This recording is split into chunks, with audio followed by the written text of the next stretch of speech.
Hey guys, good morning, प्रणाम, जय हिंद। पिछली वाली वीडियो में हमने गाउस के लॉ का फर्स्ट एप्लीकेशन पढ़ा था, जो कि था अनंत रेखीय आवेशित चालक के कारण वैद्युत क्षेत्र की तीव्रता। और आज की वीडियो में हम पढ़ेंगे चालक आवेशित गोलीय कोश के कारण वैद्युत क्षेत्र की तीव्रता। दो तीन एप्लीकेशन है गाउस के लॉ के, पहले हम कर चुके हैं, दूसरे आज हम कर लेंगे, और एक और हम अनावेशित गोले के लिए करेंगे और दूसरी हम चादर के लिए करेंगे। सारी के सारे एप्लीकेशन बहुत ज्यादा इंपॉर्टेंट है, तीन चारों में से एक न एक पेपर में जरूर आती है। तो हम स्टार्ट करते हैं। चालक आवेशित गोलीय कोश के कारण वैद्युत क्षेत्र की तीव्रता हमको फाइंड करनी है। इससे पहले कि हम इसको स्टार्ट करें, पिछली वाली वीडियो में मैंने आपको एक क्वेश्चन दिया था, जो कि था अक्षीय और निरक्षीय स्थिति में संबंध क्या होता है। तो आपको पता है अक्षीय स्थिति के लिए फॉर्मूला क्या होता है, मैं लिख देता हूं। E axial is equal to होता है हमारा 2kp upon RQ and E equatorial is equal to हमारा होता है Kp अपॉन RQ। देखिए डिफरेंस कितना है, सिर्फ इसमें क्या है 2 लगाया और यहाँ 2 नहीं लगाया। बच्चे बहुत बार कंफ्यूज कर देते हैं। बाकी जिनको पूरा डेरिवेशन आता है उनका तो बढ़िया है, पर बहुत सारे बच्चे ऐसे होते हैं जिनको डेरिवेशन नहीं आता है, लास्ट में ये फॉर्मूला लिखना होता है, तो वो क्या कर लेते हैं, कभी कभी यहाँ 2 लगा देते हैं और कभी कभी क्या करते हैं यहाँ स्क्वायर और यहाँ क्यूब लगा देते हैं। ठीक है, इस 2 का स्क्वायर बना देते हैं। ठीक है, तो एक ट्रिक बता दो याद करने के लिए, इसको क्या बोलते हैं, अक्षीय बोलते हैं। ठीक है, एक्सियल का मतलब अक्षीय। ठीक है, तो और 2 इसका नाम याद रख सकते हो आप, और 2 करके। ठीक है, जो कटवाली होंगे उनको अच्छे से पता होगा और 2 क्या होता है। ठीक है, तो और से अक्षीय 2 से 2, अक्षीय में क्या लगेगा 2 लगेगा, जबकि निरक्षीय में 2 नहीं लगता है। ठीक है, तो देखिए ये क्या बन जाएगा हमारा यहाँ से। अब देखिए Kp अपॉन R क्यूब इसमें भी है और Kp अपॉन R क्यूब इसमें भी है। Means Kp upon R cube क्या है, हम क्या बोल सकते हैं, Kp अपॉन R क्यूब को क्या बोलते हैं, निरक्ष बोल सकते हैं। मतलब इतना क्या है, हमारा जो Kp अपॉन R क्यूब है, इसको मैं क्या बोल सकता हूँ, यहाँ से निरक्ष बोल सकता हूँ। तो मेरा फाइनली जो फॉर्मूला आ जाएगा वो क्या आ जाएगा, E axial is equal to आ जाएगा क्या 2E, और इतने को मैं क्या बोल सकता हूँ, निरक्ष बोल सकता हूँ या इक्वेटोरियल बोल सकता हूँ। EQ लिख देता हूँ मैं इसके लिए। तो आई होप आपको ये रिलेशन समझ आएगा, बहुत छोटा रिलेशन है और कभी कभी एक नंबर में पूछ लिया जाता है। आई होप आपको समझ में आ गया होगा। अब हम स्टार्ट करते हैं अपना टॉपिक बिना किसी बेकार टाइम गवाए हुए। तो स्टार्ट करते हैं। तो हमारे टॉपिक का नाम है चालक आवेशित गोलीय कोश के कारण। देखिए ध्यान दीजिएगा, हमारा गोलीय कोश कैसा है, चालक है सबसे पहली बात। ठीक है, क्योंकि मैंने बोला चालक और अचालक का बहुत बड़ा डिफरेंस पड़ेगा, क्योंकि हम अचालक के लिए अलग से अभी करने वाले हैं दूसरी वीडियो में, इसमें बस चालक के लिए करेंगे। चालक, अब देखिए चालक क्या होता है, जिससे मतलब विद्युत धारा प्रवाहित हो सकती है, उसे हम चालक बोलते हैं। तो देखेंगे सपोज हमारे पास में एक गोला बना देता हूँ, ये हमारे पास एक गोला है सपोज, जो कि कैसा है, चालक गोला है। ठीक है, इसकी रेडियस को मैं मान लेता हूँ स्मॉल r, कैपिटल R मैंने इसकी रेडियस मान ली। ठीक है, अब सपोज इसकी रेडियस कैपिटल R है, अब मैं क्या कर रहा हूं, इसको प्लस Q आवेश दे रहा हूं। मैंने इसको क्या किया, Q आवेश दिया। तो आपको पता है अगर गोला चालक है तो उस पे क्या हो जाता है, आवेश बराबर मात्रा में उसकी पूरी सतह पे फैल जाता है। क्यों फैलता है, आपको उसका रीजन पता होगा। आपने अब नहीं पता है तो बता देते हैं। क्योंकि देखिए चालक गोला क्या है, चालक है। अगर मैं घरेलू भाषा में इसका एग्जांपल दूं एक, तो आपने देखा होगा अगर आप क्या कर लें, एक लोहे की रॉड ले लें, ठीक है, या फिर लोहे का कोई तार ले लें, ठीक है, या फिर कोई भी मतलब चालक धातु का तार लें आप, और उसको क्या कर दें, बिजली की वायर से कनेक्ट कर दें, जो जिसमें क्या हो रही है, इलेक्ट्रिसिटी फ्लो हो रही है। आपने उसको वहां कनेक्ट किया और सपोज वो वायर काफी लंबी है, 4 मीटर 5 मीटर 10 मीटर जितनी भी है, काफी लंबी है। ठीक है, तो आप देखेंगे एक तो आपने उस तार को टच करना है कहां से, जहां पे बिजली की वायर है, और एक आपको कहां पे उसको टच करना है, बहुत दूर, जो 10 मीटर दूरी पे स्थित है। तो आप देखेंगे जितना करंट आपको वहां लगा उतना ही करंट आपको वहां भी महसूस होगा, मतलब आप पे करंट लगेगा, उसके पास भी लगेगा, दूर भी लगेगा। इसका मतलब क्या है, जो करंट उसके पास था वही करंट उसके क्या है, बहुत दूरी के बिंदु पे भी स्थित है उस चालक की। इसका मतलब क्या हुआ, जिस कारण उसमें चालक के में इलेक्ट्रॉनों के कारण विद्युत धारा बहती है, तो मतलब क्या है, वो जो धारा थी वो वहां फर्स्ट पॉइंट पे भी उतनी है और एंड पॉइंट पे भी इतनी है। इसका मतलब क्या है, जो हमने उस वायर के एक सिरे को धारा दी थी वो क्या हो गई, उस चालक में पूरी तरह से फैल चुकी है। ठीक है, इसका अपोजिट आप क्या करेंगे, सच में मत करना ऐसा कहीं पता चल रहा हो गया तब तो मेरे पे होगा कि उसने बोला था ऐसे करना है, तो ऐसे सच में मत कर देना।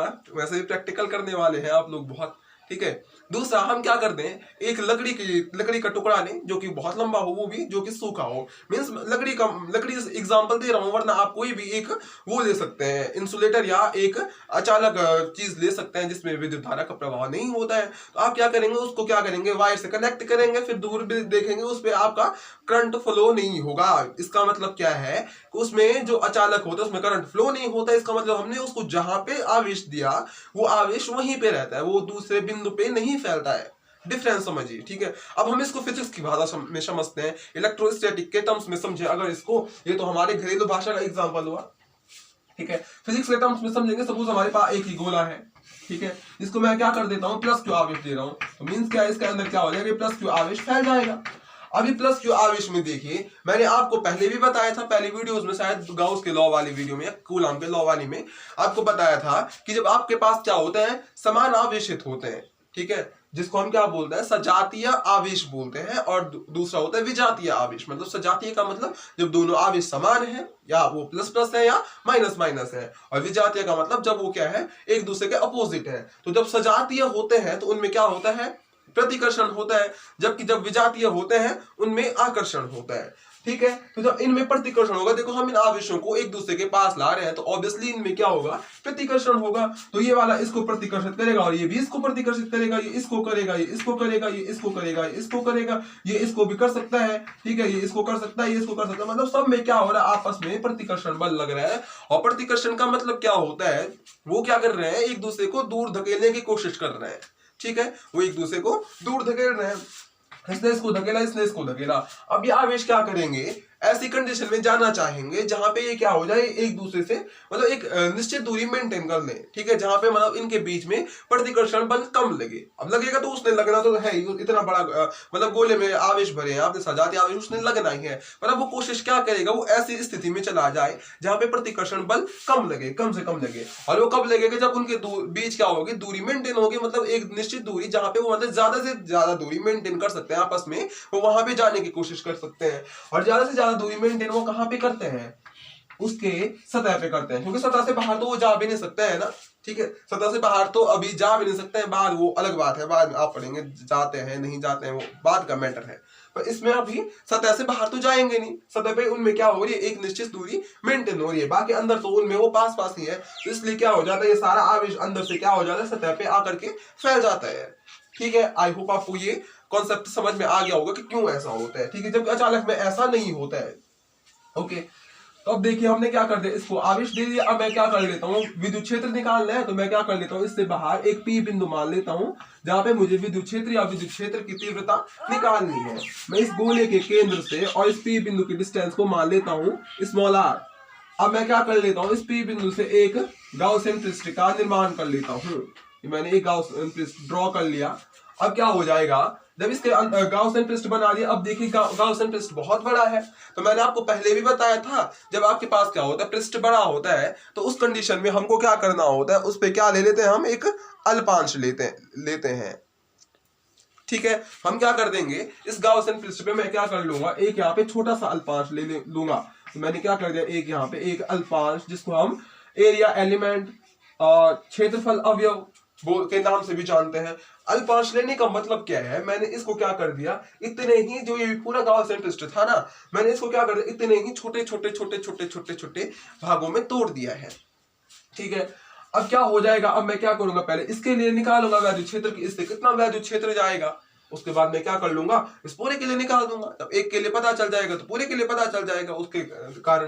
तो मैं क्या कर लूंगा, यहाँ पे मैंने इस अल्पांश का नाम दे दिया ds, सपोज मैं इसका नाम दे देता हूँ ds, मैंने ये अल्पांश ले लिया।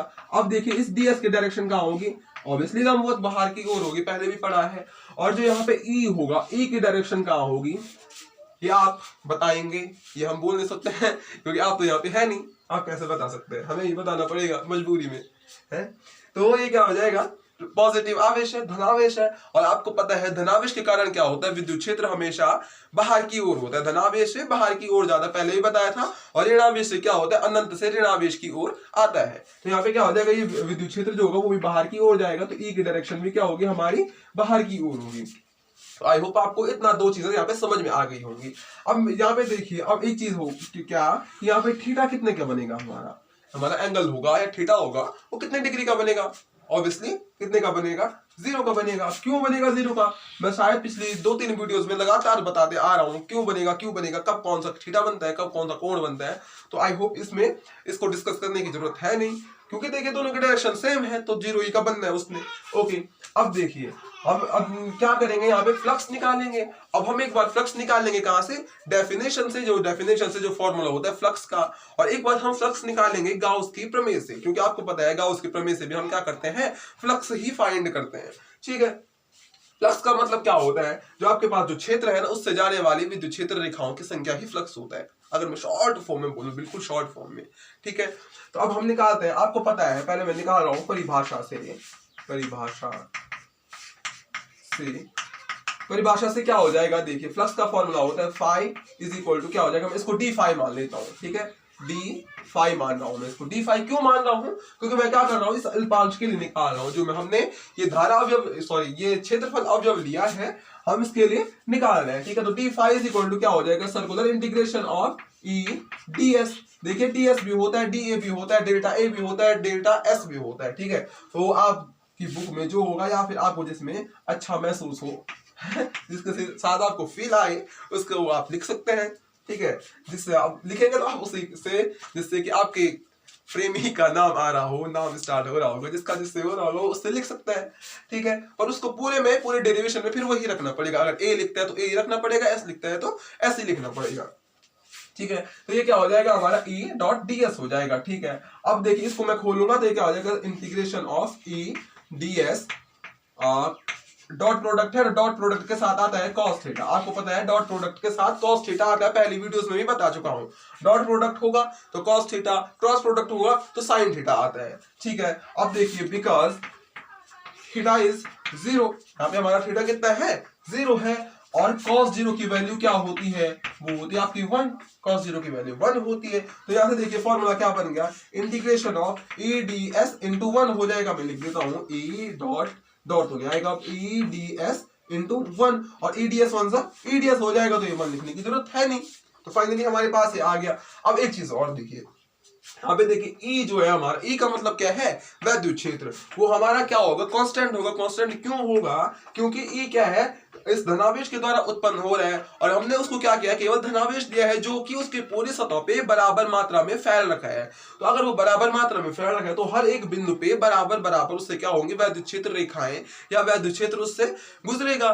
तो हम यहाँ पे क्या मान सकते हैं? हमारा ई क्या है? कांस्टेंट है। और अगर हमारा ई कांस्टेंट है तो हम ई को क्या कर सकते हैं? इंटीग्रेशन के बाहर ला सकते हैं। मैं ई को क्या कर रहा हूं? इंटीग्रेशन के बाहर ले आया, और अंदर रह गया मेरा क्या? ओनली डीएस, जो कि क्या है? हमारा एरिया है इतने का।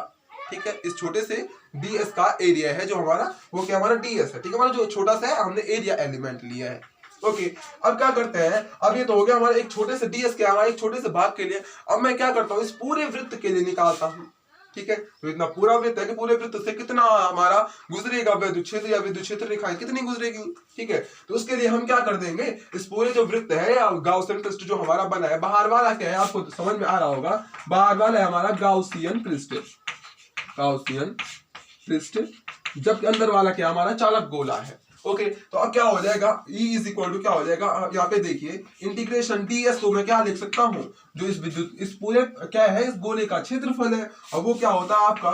4 पाई आर स्क्वायर होता है। अब मैं क्या कर दूंगा? इस 4 पाई आर स्क्वायर को यहाँ पुटअप कर दूंगा, ये हो जाएगा E into 4 pi are square हो जाएगा। तो क्या हो गया? हमारा फाइनल फॉर्मूला क्या आ गया? फाई इज इक्वल टू आ गया E into 4 pi are square. ये आ गई हमारी पहली क्वेश्चन। आप लीजिए इसका स्क्रीनशॉट, इसके बाद हम इसको करेंगे गाउस के लॉ से।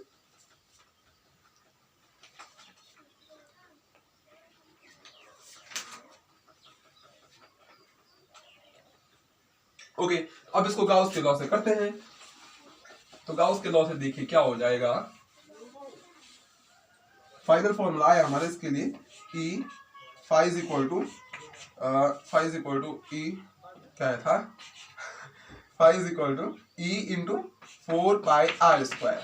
यस, ये हमारी पहली क्वेश्चन है, इसको याद रखेंगे अभी। अब देखिए गाउस के नियम से, गाउस के नियम से गाउस के नियम से आपको पता है फॉर्मूला क्या होता है, phi is equal to sigma Q upon R epsilon naught होता है, sigma Q upon epsilon naught होता है, जहां की सिग्मा क्यू क्या होता है आपका उस पृष्ठ में या फिर उस गोले के अंदर आवेशों की कुल संख्या, ठीक है, मतलब उसको ऐड करके सिग्मा क्यू आता है। अब देखिए हमारे यहाँ पे सिग्मा क्यू की वैल्यू कितनी है हमारे इसके लिए, हमने इसको क्या आवेश दिया था, खाली प्लस क्यू आवेश दिया था ओनली, ठीक है, एक ही क्यू आवेश दिया जो कि क्या हो गया इसके पूरे सतह पर फैल गया।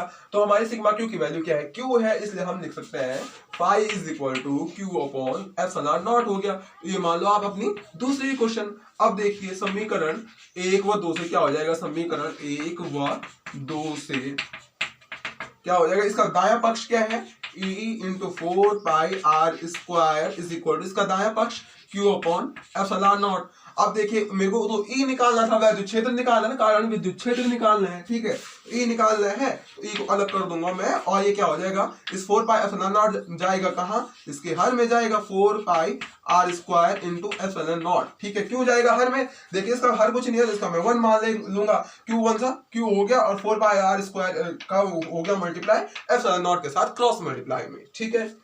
अब देखिए ये क्या हो जाएगा, अब इसका क्या बोलते हैं गुणांक कुछ नहीं है, तो इसका गुणांक क्या मान सकता हूँ, 1 मान लूंगा इस क्यू का, और अगर मैं इसका गुणांक 1 मानता हूं तो आपको पता है इसको अगर मैं तरीके से लिखूं तो ये हो जाएगा E is equal to 1 upon 4 pi epsilon naught अलग कर रहा हूँ, epsilon naught into Q upon इस आर स्क्वायर को क्यू के नीचे ले गया, ठीक है।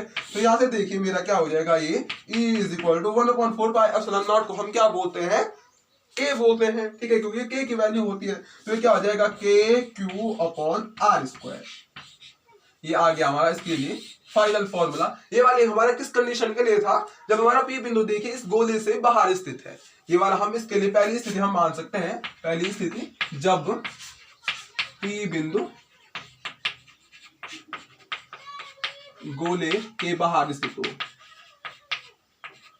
बाहर स्थित हो, ठीक है, आपको इस समझ में आ गया होगा। और इस कंडीशन में एक चीज और देखिए, ये वाला किस कंडीशन के लिए हमारा, when small capital R is less than small R, ये भी आपको दिख रहा होगा यहाँ पे, इस वाली कंडीशन में क्या है, जब बाहर स्थित है हमारा कैपिटल आर क्या है, स्मॉल आर से कम है। अब हम दूसरी कंडीशन के लिए निकालेंगे, जब हम क्या करेंगे, इस पी बिंदु को इसकी सतह पे रख देंगे, जब हम अब देखिए उसके लिए क्या फॉर्मूला आएगा, आप इसका स्क्रीनशॉट ले लीजिए, उसके बाद हम उसको करते हैं। ओके, तो इसको मान लूंगा मैं, क्वेश्चन नंबर 3 मान रहा, 1 2 बन गई थी मेरी, इसको 3 मानता हूं, ठीक है, 3 ही क्वेश्चन बन गई हमारी।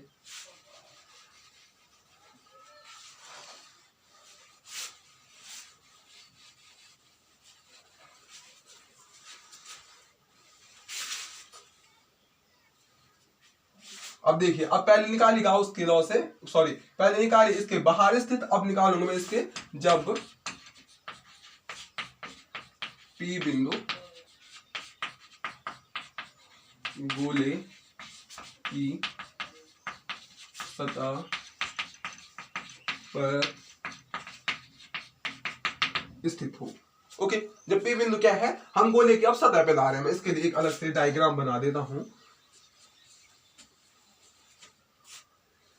सपोज ये था हमारा अंदर का गोला, अब हम इसको, हमको क्या है, बाहर के गोले की तो अब जरूरत ही नहीं है, जो हमने गाउस इंटरेस्ट बनाया इसकी जरूरत ही नहीं है, क्योंकि ये क्या हो जा रहा है, अब यहाँ पी बिंदु तो हमारा सीधे सीधे यहाँ पे आ रहा है, ठीक है, और ये क्या था हमारा आर था, ये वाली दूरी क्या थी हमारी, कैपिटल आर थी, और ये वाली क्या थी, स्मॉल आर, पी तक की दूरी क्या हमारी, केंद्र बिंदु से उस जहां पे हमको विद्युत क्षेत्र निकालना वहां तक की दूरी क्या हमारी स्मॉल आर। अब हमको विद्युत क्षेत्र निकालना पी पे, तो ये क्या हो जाएगी हमारी स्मॉल आर ही हो गई, मतलब अब स्मॉल आर भी क्या बन चुका है, इस अंदर वाले गोले की त्रिज्या बन चुका है, ठीक है। तो I can write here because capital R is equal to small R है यहाँ, ठीक है, जो कैपिटल वृत्त की त्रिज्या है, और जो ये क्या है, पी बिंदु तक वृत्त के केंद्र से दूरी है स्मॉल आर, ये क्या हो गया हमारे बराबर हो गए हैं। तो मैं यहाँ पे क्या कर सकता हूँ, अब जो ये आर और आर मेरे इक्वल हो गए, और यहाँ देखिए आर स्क्वायर है, तो मैं क्या कर सकता हूँ, R is equal to small R is equal to capital R का मान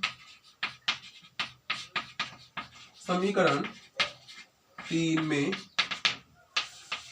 रखने पर समीकरण 3 में इस मान को रखूंगा तो देखिए क्या बन जाएगा। क्यों रख रहा हूं मान, क्योंकि जब ये भी इक्वल है और ये कैपिटल आर भी इक्वल है तो मान से डायरेक्ट रख सकते हैं हमको और कुछ करने की जरूरत नहीं है। ठीक है, तो ये हो जाएगा हमारा is equal to A Q upon ये नीचे क्या आ जाएगा हमारा कैपिटल आर स्क्वायर आ जाएगा, जो कि हमारा सेकंड कंडीशन के लिए हमारा जो फाइनल फॉर्मूला आ जाएगा is equal to K Q upon R square capital R square. ठीक है, ये वाली कंडीशन इसमें याद रखिएगा। इसमें क्या है हमारे वाला फॉर्मूला कब आता है, जब हमारा क्या है कैपिटल आर और स्मॉल आर हमारे क्या है इक्वल है। तो आई होप आपको दूसरी कंडीशन भी समझ में आ गई होगी। अब हम तीसरी कंडीशन इसमें करेंगे, उससे पहले आप लीजिए इसका स्क्रीनशॉट। ओके, तो अब दूसरी कंडीशन लास्ट कंडीशन इसके लिए करेंगे।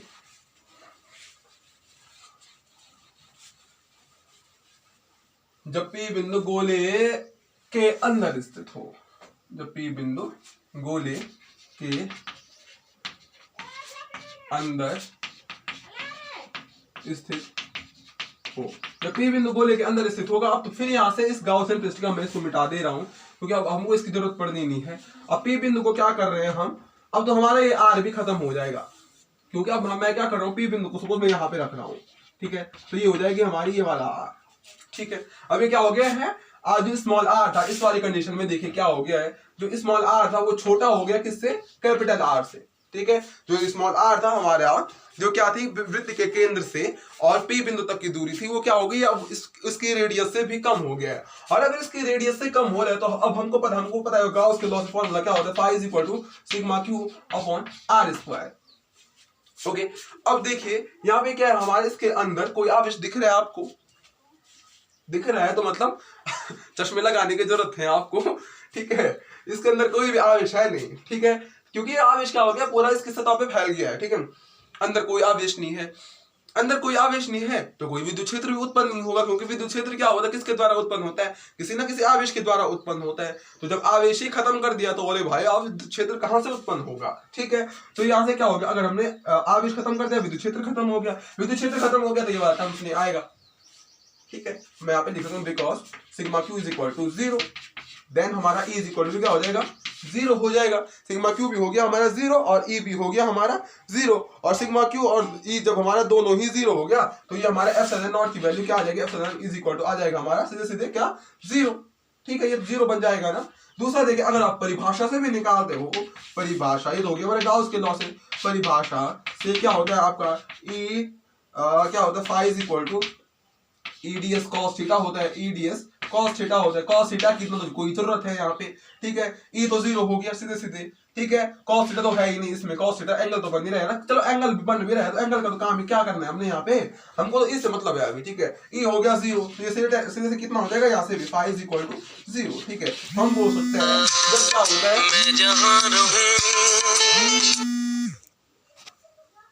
फोन करने वालों ने जब क्या होता है हमारा फाई जब हमारा क्या होता है आर क्या होता है, हम बोल सकते हैं इसमें इस कंडीशन में जब हमारा स्मॉल आर क्या होता है, स्मॉल आर का मतलब है पी बिंदु से वृत्त के केंद्र को, सपोज मैं इसको ओ नाम दे दूं, वृत्त के केंद्र से पी बिंदु तक की डिस्टेंस। ठीक है, जब इन दोनों की डिस्टेंस क्या है इक्वल है, नहीं छोटी है आर की डिस्टेंस किससे, कैपिटल आर से मतलब वृत्त की त्रिज्या से, तो उस कंडीशन में हमारा क्या होता है इन फाई इज इक्वल टू क्या हो जाता है हमारा 0 हो जाता है। क्यों हो जाता है, ये तो आपको बहुत बार काम में आने वाली चीज है कि हमारा 0 ये क्यों होता है, क्योंकि जब हमारा अब आपको बहुत बार क्वेश्चन पूछा जाएगा पेपर्स में या कोई आपके सभी पूछेंगे, जब वृत्त के जो चालक गोला होता है इसके अंदर विद्युत क्षेत्र हमारा कितना होता है, तो हमेशा याद रखिएगा चालक गोले के अंदर आपका विद्युत क्षेत्र 0 होता है। ठीक है, जिसका दिमाग यहाँ से यहाँ पीछे जा रखा होता है पीछे दिमाग वैसे, पर जिसका जो असली वाला दिमाग जिसमें आदमी सोचने विचारने की क्षमता होती है वो दिमाग अगर यहाँ जा रखा होगा, हो सकता है यहाँ नीचे घुटने में भी जा रखा हो,